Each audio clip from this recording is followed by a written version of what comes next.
ನಮಸ್ಕಾರ, ನೀವು ನೋಡ್ತಾ ಇದ್ದೀರಾ ನ್ಯೂಸ್ ಫಸ್ಟ್ ಲೈವ್. ನಾನು ಸಬಾ ಹಕೀಂ. ಪ್ರಮುಖ ಸುದ್ದಿಗಳನ್ನ ನೋಡೋಣ. ಮೊದಲಿಗೆ ಹೆಡ್ಲೈನ್ಸ್. ಬಿಜೆಪಿ ಜೊತೆಗಿನ ಮೈತ್ರಿಯಲ್ಲಿ ಯಾವುದೇ ಸಮಸ್ಯೆ ಇಲ್ಲ. ಜೆಡಿಎಸ್ ಸ್ಪರ್ಧೆ ಮಾಡೋ 3 ಕ್ಷೇತ್ರವೂ ಗೆಲ್ಲುತ್ತೆ.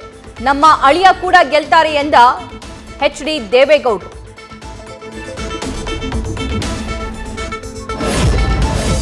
ನನಗೆ ರಾಜಕೀಯವಾಗಿ ಜನ್ಮ ಕೊಟ್ಟಿದ್ದು ರಾಮನಗರ, ಮಂಡ್ಯ. ನಾಳೆ ಯಾವುದೇ ಕಾರಣಕ್ಕೂ ನಿಮಗೆ ನಿರಾಶೆ ಮಾಡಲ್ಲ.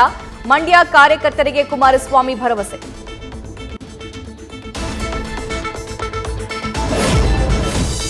ಮೈಸೂರಲ್ಲಿ ಯದುವೀರ್ ಸೋಲಿಸೋದಕ್ಕೆ ರಣತಂತ್ರ. ಸಿಎಂ ನೇತೃತ್ವದಲ್ಲಿ ಜಿಲ್ಲಾ ಮುಖಂಡರ ಸಭೆ.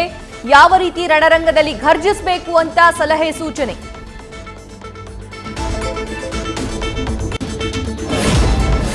ಹೇ ಬರ್ಕೊಳ್ಳಯ್ಯ, ಶಿವಮೊಗ್ಗ ನಂದು. ಸಿನಿಮಾ ಡೈಲಾಗ್ ಹೊಡೆದು ಶಿವಣ್ಣ ಮತಬೇಟೆ. ಇಲ್ಲಿರುವವರು ಶಿವಮೊಗ್ಗ ಹುಲಿಗಳು ಅಂತ ಬಣ್ಣ.